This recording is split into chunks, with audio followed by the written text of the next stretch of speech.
Gun Talk continues now in a more informal setting. Get ready for an on-topic, off-topic free-for-all featuring Tom, call screener Michelle, and Gun Talk producer Jim. Now, lazily bon temps roulette. In Louisiana, that means let the after-show good times roll. Well, now that we're actually into the after show, can we still talk about Jim? That's the question, Michelle. I think so. Why not? You guys, yeah, I think so. Picking on me again. Yeah, well, yeah. I can't We're getting take everything set up, and I'm saying I can't hear Jim. Michelle, what did you say? Is that a problem? Is that a problem? You should be so fortunate. You should be so lucky. Yeah. I'm used to people not listening to me, but they hear me. But you guys don't even hear me. Yeah, I'm sorry.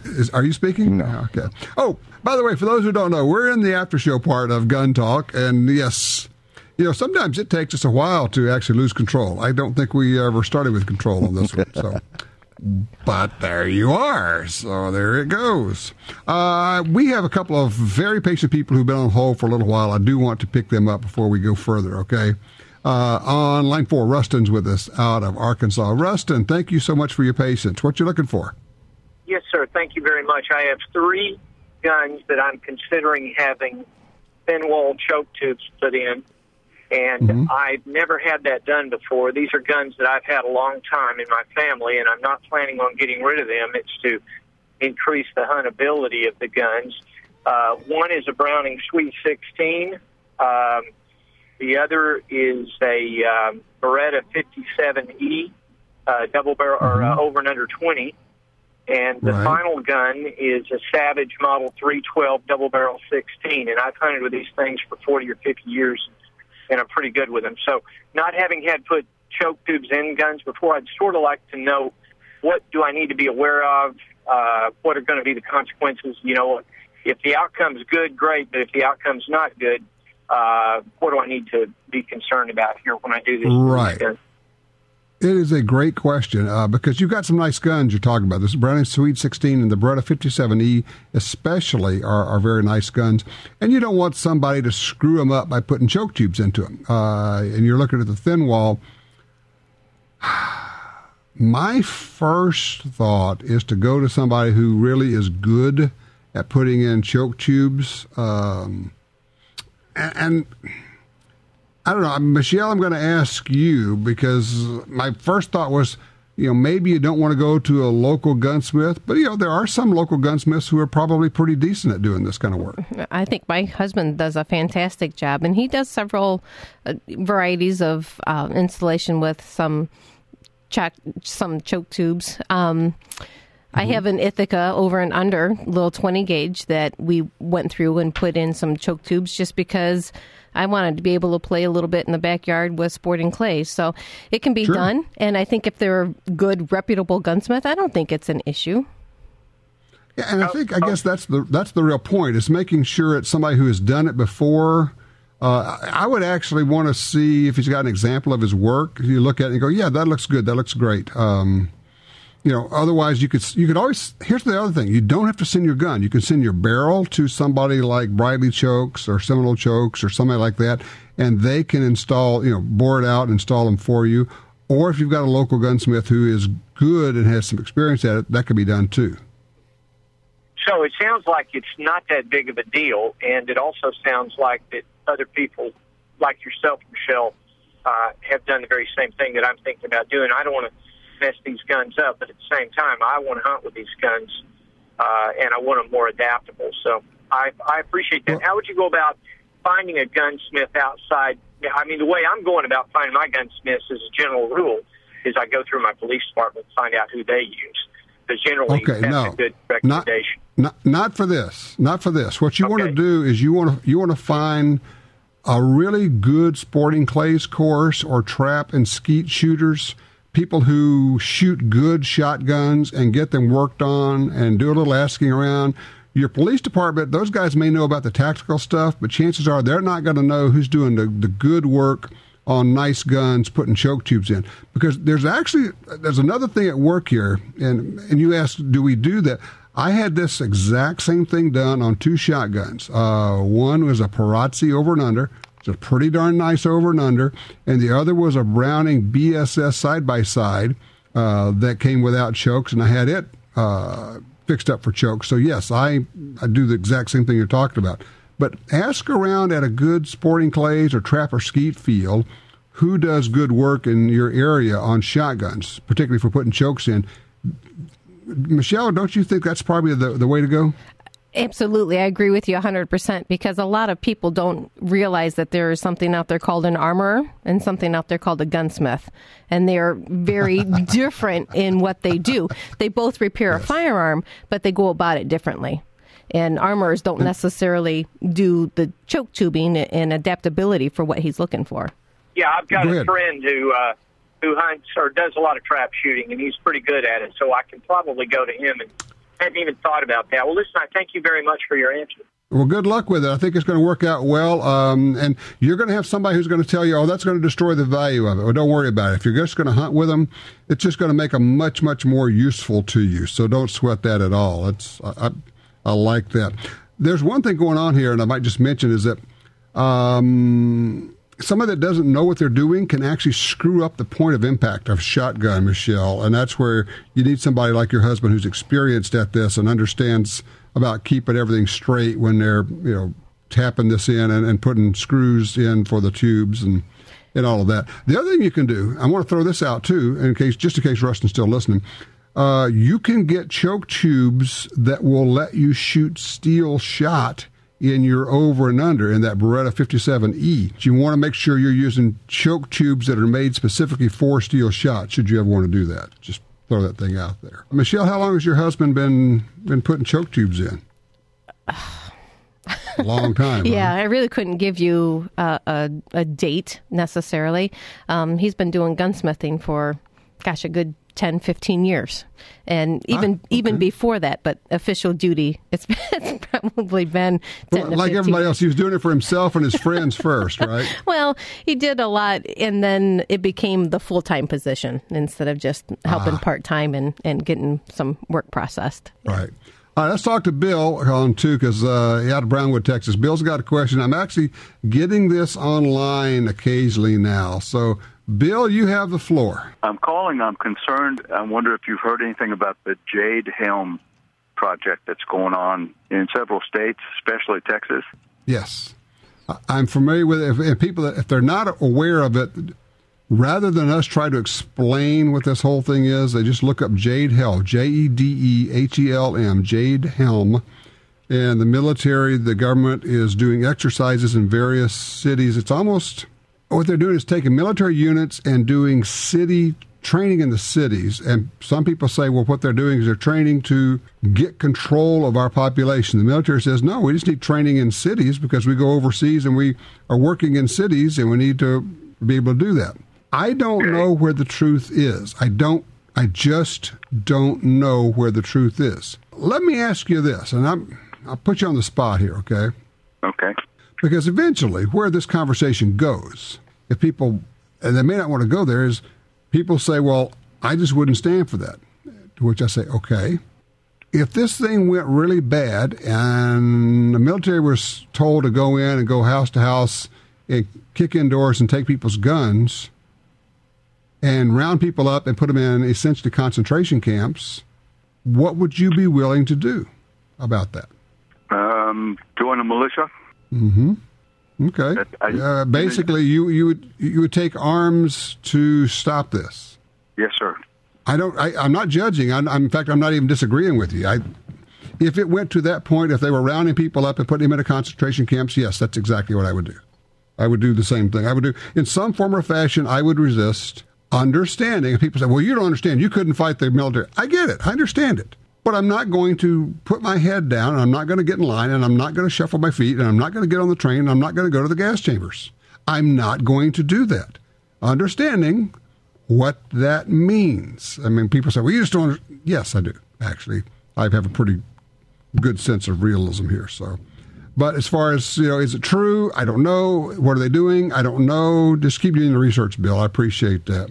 And thank you for the call. Guys, those are the kind of stories that you look at and just go, I don't know. I don't know how do we know on those things? Well, being the resident conspiracy theory whack job member of the Gun Talk crew. That would be you. Hi, my name's Jim. Yeah. Hi, Jim.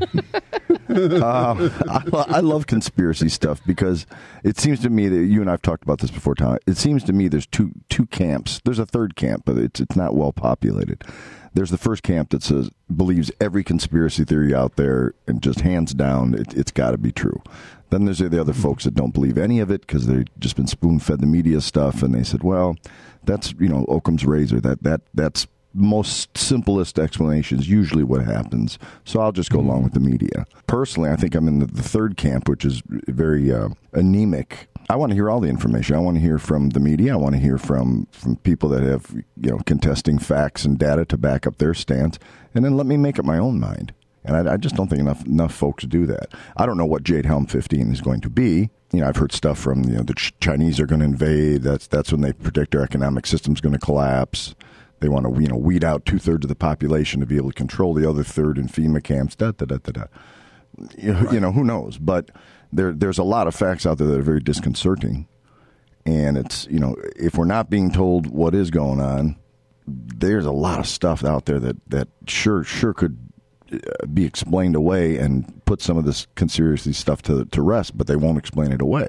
Yeah, and like I say, I don't know what it is, and I have to admit, I don't spend any time on it at all. People ask me all about it. I said, I see the stories that people are posting. I don't read them. I will read the first 2 or 3 sentences of them, and then I just move on. Right, it's not your thing.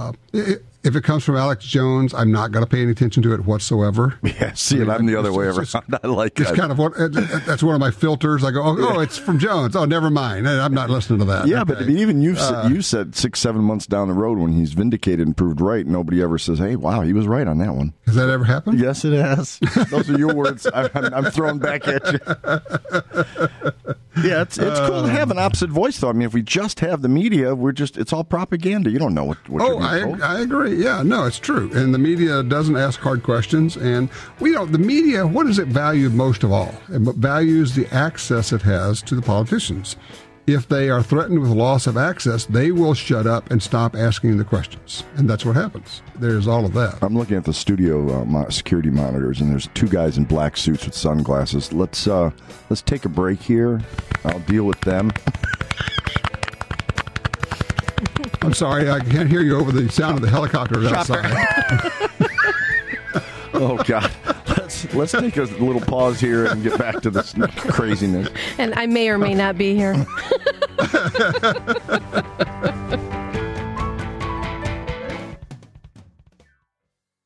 EWL by Slip 2000 is the absolute best gun lube available, period. It will never gum up or become sticky. It won't attract dust, dirt, or sand, and doesn't freeze in cold weather. It penetrates and bonds with a metal-reducing friction and wear, which means less cleaning and easier cleaning. Why not try it? Visit our participating dealer for a free sample or go to slip2000.com. That's slip2000.com.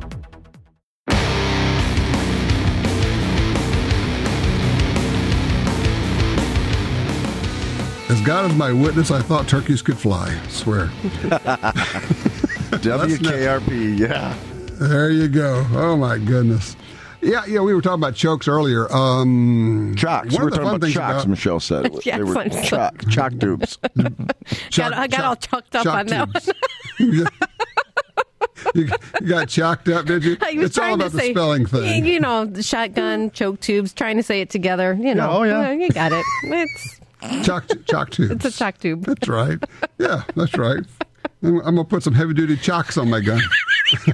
Is that improved? Is that full? What are you going with? Yeah, well, actually, that takes us right back to the whole recoil thing, and we're going to put a shock absorber on our stock, and now there we go. Save those retinas. That was actually, seriously, shooting big guns. I have known several people who have had detached retinas from shooting big, heavy-kicking guns. Yep. It's nothing to mess around with. I'll take just another extra minute here because I've been through this. My dad had a partially detached retina, so I kind of paid a lot of attention to it. If you start getting little flashes of light that look weird, or maybe like a dot or a smudge or something that doesn't go away, get yourself to an eye specialist right away. Stop whatever you're doing. Get to a doctor right now and have that ophthalmologist look in there. Because if you wait a few hours, you wait a couple of days, that can go worse. And I mean, and if you get a totally torn retina, you could lose your sight, or they could have to do some really, really seriously ugly stuff to you in terms of surgery.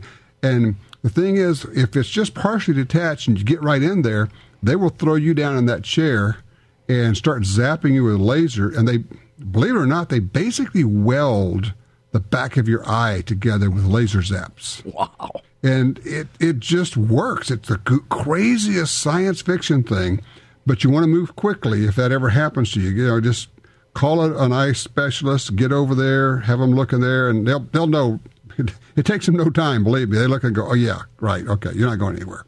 You can stay right here. Right now, I'm assuming you're talking primarily of large caliber rifles and shotguns, correct? Primarily, but who knows? You know, and who knows what causes it? If it, say, you had a lot of head collisions in football when you're a kid, you know, maybe you've got this nearsightedness that makes you much more susceptible to detached retinas. But yes, the big kicking guns, if you're shooting a lot of 300 Magnums, big stuff like that. I mean, like if you shot a Smith 500 all the time, would you be risking more so? Handgun, maybe not. Probably. I'm not thinking. I'm thinking these have to be shoulder-fired guns to whip your head back. Right. Okay, that's what I was getting at. Yeah, this is all about the head being smacked back, you know, by the recoil, and your eye basically sloshing back and forth. Yeah. Your shoulder, your upper body. Yeah, I got it. Yep. Okay. It's funny, we were speaking of this, kind of not a detached retina deal, but I was talking to Ryan last night, and he was at the range Friday shooting a bunch of rifles, and he said, I says, you know, after a while, man, I'm just shooting rifle after rifle after rifle for a TV. He said, my shoulder started getting sore, and I was shooting the 7 mag, and that hurt, and then I went to the 28 Nosser, and that's, you know, even more of a 7 mag, and he says, so, here it comes. He says, so I kind of didn't want to really hold it real tight because I knew that sucker was going to hurt. Scope came back and just tapped him on the forehead, but didn't cut him. Oh, you got lucky. But, no kidding. He's thinking, okay, so that hurts worse than the shoulder thing. Well, you're right. He knows better. Exactly. It's not as if he owns these guns. Just have them custom fit to him. Yeah. Yeah, exactly. You know, and I forgot to mention to him, there's a brand called PAST, P-A-S-T. Mm-hmm. Michelle, you know, the shoulder pads? Yep. Those are wonderful. If you've got to go sight in a bunch of rifles or something, you slide that shoulder pad on, and it just takes a lot of the sting out. They've advanced technologies a lot. I know we used to carry, we don't so much anymore, but they used to make one even for women that hooked on the inside at the bra strap. Yes, on the bra strap. Yeah. Yes, I remember that. And those were really, they probably still are really popular. We just don't carry them, you know, in store anymore. But they make a great product. Yeah, if you got to go out and sight in guns, putting that thing, because, I mean, you know how it is. We go out, we'll shoot a dozen different rifles, getting them sighted in and shooting them for various things. And when I was doing a lot of gun writing for the NRA and other magazines, I would save up all the stuff to go to the range, and I would spend all day at the range just shooting for groups, taking pictures, and just making guns go off all day long. And it was one of those weird deals. You knew that you needed to wait to the very end before you shot the really big kicking ones. Because if you start the day off shooting 375 H&H, you're toast for the day. I need a sidebar with Jim, because, Jim, I'm thinking Tom's doing a call out for some help with sighting in some guns. You had me at bar. You said bar. I was all over. Say what? What did he say? Oh, open bar? I'm sorry. Oh, you know, it can be, lock the guns away. It can be an awful lot of fun. Now, when you guys do that, do you shoot off of sandbags, or do you have a better rest than that? We have a really good rifle rest. It's very heavy duty. It was actually, we used one that was made by Kenny Jarrett, the custom gun maker. And the points on the legs are actually, if I remember right, the tungsten core of armor-piercing bullets. Of course they are, right? Right. And when those things go down on a bench, I mean, they bite and that won't move. So you've got a sandbag on the front, an adjustable rest with sandbag, and then you got a sandbag on the rear. What we really need to do, and this works like a charm if you're shooting big kicking guns, is take a 25-pound bag of shot and put that between the rifle butt and your shoulder, and that just makes all the recoil go away. No, you have to adjust your sight picture on your scope, right? Because your head's further back. Yeah. You're going to put your eye further back, and you're going to have to lean forward and make some adjustments there. But yeah, if anybody who's ever been tapped by a scope, that's a good tattoo spot. It sticks with you for a while. Just get a tattoo right on the bridge of your nose. That's a range tat everybody recognizes. We had the call earlier about the guy wanted to shoot a 50 cal hunting gun. Yeah, squirrel. And so I went online and I was looking up, and there was an article about shooting 50. It had all these different people who shot game with a 50 caliber rifle, and it's one guy's like the fourth picture down. Right between his eyes, he is bleeding like a stuck pig. But he's posing with this critter he shot with his 50 cal. It just smacked the dog something out of him. How much critter would there be left with a 50 BMG? I think he shot like one of those really ferocious white-tailed deer, something like that. Massive. I don't. I mean, now I should talk. I've shot deer with a .338 Win Mag at like 7 yards. So you'd already ground the meat before you got it home. Yeah, well, it makes it a lot easier to carry them out. There's just not as much of them. Oh, my God. Plus, if it's hot, you get ventilation coming right through them. Well, you can shoot them, then you can see through. It's okay. No, it was about 7 yards with a .338 Win Mag on this little white-tailed deer. Wow. He didn't go very far, about 3 feet straight down. Whew. And I know people are saying, why would he do that? Why would he shoot a 50? Just because it's like, why would you shoot 3-gun with these old guns these guys are talking about? Because I've got them and they're fun. Well, I like this. Why didn't you just use a .223? That's plenty. You overkill with a big cal. You can't overkill something. Yeah, that's like 3 times dead. That's right. He's more than dead. Really? How does that work? He's really dead. Deader than dead. Right? How much fun is it? All right, Jim, you said you've gotten the notice you haven't gotten your GT20 yet. Correct. Shipped. That kind of goes to the whole deal of it's shipped, it's in transit, it's somewhere. But that goes to the whole thing of you have other guns. Yeah. And they do essentially the same thing as this, but we just want to have guns that we like. And so why would you go out and shoot a 10? Well, because it makes me happy to go out and do that. Right? Why do people have convertibles, motorcycles, everything else? To me, there's no difference between any of that stuff, except guns are cooler. Well, yeah, especially, what we really want to do is we want to take like several of these little mini cannons. We're going to mount them on the hood of the Suburban. I was thinking if we could like mount them along the sides, it'd be like those ancient ships that had all the cannons sticking out the sides. Yeah. Wow. Have you seen the desktop 22 Gatling guns? Oh, yes. Several $1,000s, but boy, are they cool. Yeah. 22. They're like, I don't know, $2,500, $3,000. Yeah, several, like but and for those who are wondering, a Gatling gun is not a machine gun, and you can own one, period. Yep. And just like the cannon's not a firearm. You don't need permits for that. Right. No, a Gatling gun is a firearm. No, not the Gatling gun, the cannon. Oh, the cannon. Oh, yeah. The cannon you don't is need a permit. muzzleloader. Correct. Right. It's a muzzleloader. Uses black powder. But the Gatling gun is a firearm, but it's not a full auto. Correct. So because of separate barrels. Yes. I knew a guy who had one of those. He kept it, and it was the brass one, 22 rimfire Gatling gun, and he kept it as the centerpiece on his coffee table as a decoration piece in his living room, which made a lot of sense to me. It was gorgeous. Yeah. It'd be cool to have something like that. Of course, he kept a stick drum loaded nearby. There you go. So, he's no dummy. In case of marauding squirrels or something, I guess. That's a conversation starter, if nothing else, right? Break the ice a little bit. So they find multiple barrels on a Gatling gun's easier to make than one barrel and 16 receivers spinning around. just think of the 4473 you'd have to fill out for that. Yeah, but I'm thinking a semi-auto, you have like 6 AR-15 receivers that would all whirl around somehow. Right. Wait a minute. I think somebody has done something like that, something bizarre. Where Michelle throws her hands up. Why am I not surprised? Of course they have. It's like the double 45s and stuff. If there's a garage somewhere. Have you seen the rig where they take 2 of the Ruger 1022s and they kind of stick them together and they have like a crank?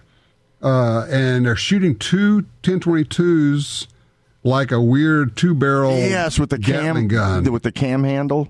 Yeah, some kind of a cam handle. Yeah. I mean, I'm sure that if you took it to the range, it would work like once every 10 times you tried it, But then it would be worth it for that one time. And you're not modifying the gun, technically, right? No, you just pull the trigger. You just stick 2 guns close together, I guess.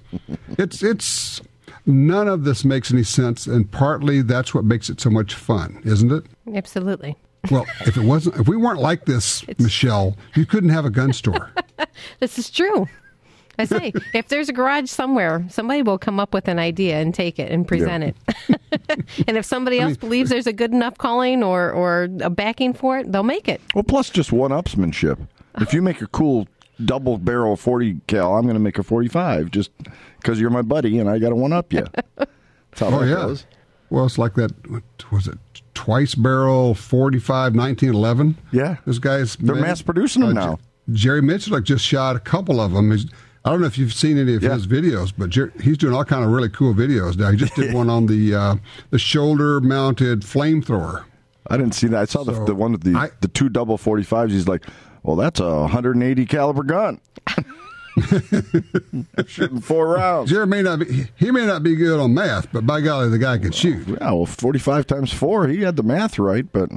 But I'm thinking a personal flamethrower, it's like you're going to be the hit at the barbecue because, hey, man, I can't get the charcoal started. Stand back, buddy.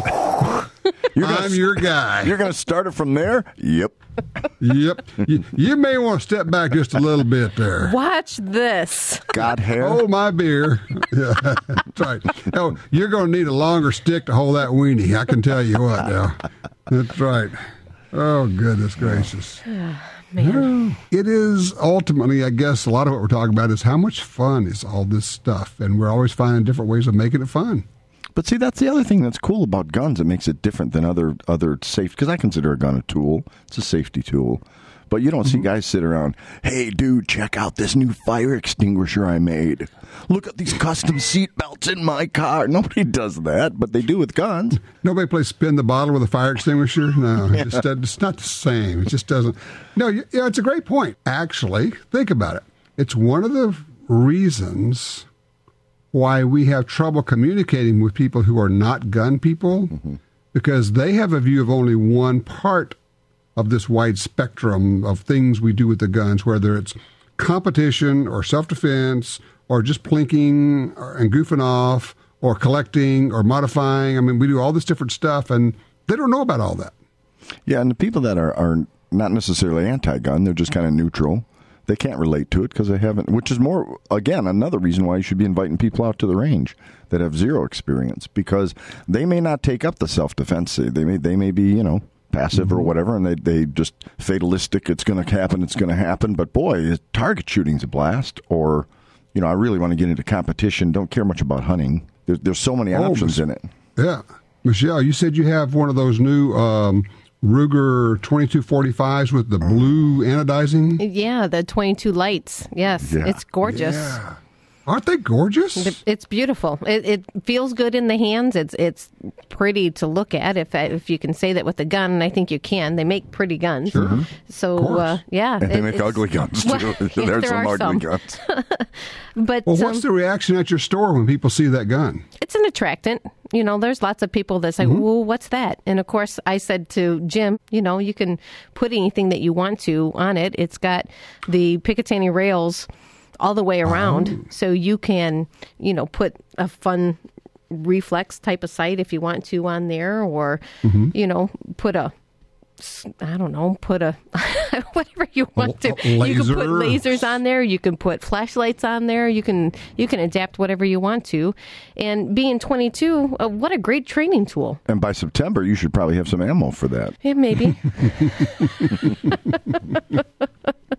But, goodness. But no, it's really pretty. And, these companies that are constantly advancing and adapting, I think, are, making waves through the industry. Well, don't they have to, Tom? I mean, if they don't adapt and continue to come out with new product, they're going to go by the wayside. There's so much competition. Consider this. Those of us who are really into guns, if all they're bringing out is what we already have, they don't give us a reason to go buy another one. Right. So if they want to sell more guns, they have to keep making something new and different, even if it's just a different look or a different set of sights or a different something. There's got to be something different. Sometimes they're putting lipstick on a pig, and sometimes they're actually bringing out a new model. But no matter what, they have to have something new to give us. If not a reason, they have to give us at least a reasonable excuse that we could justify to ourselves. We could tell our wives, who are you kidding? Yes, we're going to rationalize. That's right. But I think anybody who really hasn't had an opportunity to take a 22 and put a little red dot scope on there, I think you're missing out on an awful lot of fun. And it's not that expensive to do. You can get into these red dots for $60, $90, right. And they work great. There's no magnification to it, but man, what a lot of fun. A lot of great training can come off of that. Well, I agree. I think, honestly, it may be one of the best ways to start somebody shooting, whether adult or youngster, a 22 rifle or handgun with a red dot. You don't have to go front sight, rear sight. I mean, I had somebody at the range, and you talk about the sights. Yeah, I got it. And they're shooting so high, and you're looking at them saying, are you looking at the front sight? Yeah. And they've got the gun tilted at like a 20-degree angle. The rear sight is 3 or 4 inches below the front sight. And with a red dot, you don't have any of that. If you can see the red dot on the target, it's going to go there. And to that caller who was saying, but the red dot, the hologram doesn't line up with the barrel. No, it doesn't all the time, and it doesn't have to. It's magic. Now, is there any calibration in red dots like there are in conventional scope? Yeah, you adjust them just like you do a scope. Still got to dial it in. Yeah, elevation. Okay. Yeah, and you just you shoot and adjust left, right, up, and down until the bullets are hitting where the red dot is. And from that point on, it's the easiest thing in the world when you introduce somebody to it. And to your point, Michelle, I think you're right. They're just fun. You can just put all kind of weird targets out there and shoot them with that. Yeah, it's a great tool for women, for kids, especially that version of the gun, because it's not lightweight. It's got a really nice universal pistol grip to it that, it's comfortable, I think, for everybody. It's not too big. It's not too small. It is lightweight, isn't it? Yes. It's a nice It really is. We're talking about the Ruger, they call it the 2245? Yep. 245 light. 2245 light. Light. Okay, 24. And it comes in all these cool colors. They got the blue, the red, the different ones. You can find one you like. Idea for fun targets at the range. I wouldn't recommend this at your range, Michelle, because you'd have to clean it up, or somebody would. But if you're shooting outdoors, go to like a Sam's Club or a Costco, and somewhere in there they're going to have one of these huge jars, plastic tubs of cheese puffballs. Oh, gosh. Okay. And you put those out at the range and shoot them with a 22. Oh, cool. They just explode when you hit them, and you don't have to pick them up because they're biodegradable. The birds will eat them, or the ants will eat them, or the rain will wash them away, or whatever. But just fun and cost nothing, and you're pouring out all these big old cheese puffballs out there. That's cool. Just fun stuff. Reactive targets. We use ceramic floor tile. It's not quite as biodegradable. It works great. It works great. You can get them. You got to pick them up. Yeah. So what? Yeah, no big deal. You can pick them up. You say cheap. You just rake them. They're a blast. I mean, they shatter. I mean, they explode. Right. It's awesome. Right. Very similar to a shotgun clay target. Yeah. Same. Well, that's true. And clay targets make great fun targets for 22s and things. Prop them up. Yep. Very cool. So, fun stuff. Balloons. Oh, if you can blow up balloons, tie them on a string, even if they don't have helium in them, but tack them to targets or frames out there and let the wind blow them around. And that's fun, too. Now you have a little bit of bouncing, moving targets to shoot at. Lots of fun stuff. Fill balloons with cheese puff balls. Have fun. Call me when you're done with that, and we'll shoot them. That's right. No, with Jim, he's going to do this and then figure out a way to put the mouth of the balloon in his mouth and have this thing jet propel cheese puff balls into him. There you go, like an air gun. You see the concept of one-upping. Paintball, yeah. Yes. There we go. Case in point. Same deal. Are these cheese? What would it be? These cheese ball shots? Is that what these would be? Somehow I don't know. It's bizarre. Well, see, I mean, once again, be honest. You buy that many cheese balls, half of them aren't going to get to the range. Hey, Jim, what are those orange hands from? Oh, I don't know. Some kind of disease. I don't know what you're talking about. I don't know, but do you have a soda? I need a soda right away. I was like, man. And when you handle them, your hands get coated with orange, and you're thinking, right. Okay, that's probably nothing we really need to be ingesting anyway. I don't know what that stuff really is. But it is fun targets, though. Just to throw it out there, an idea. Ritz crackers, cheese puff balls. You could go grocery shopping for biodegradable stuff that the birds will end up cleaning up for you. Just as long as you're not in Michelle's indoor range. Please. Yeah, because the birds there don't like that stuff. That would be ugly. Really bad.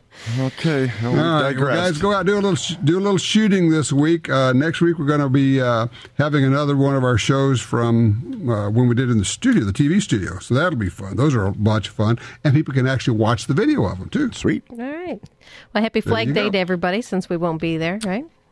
That's right. There you go, Flag Day. Get out your flag and wave it around. Get a flagpole up there somewhere. Well, you guys be safe. Go out, and I know that you're always talking it up, so keep at it. I appreciate it. Take care. Take care, Tom. Well, there you go. Another Gun Talk After Show is in the can. We sure do appreciate you sticking around. And remember, everything Gun Talk is available 24/7 at guntalk.com. See you next week for the Gun Talk After Show.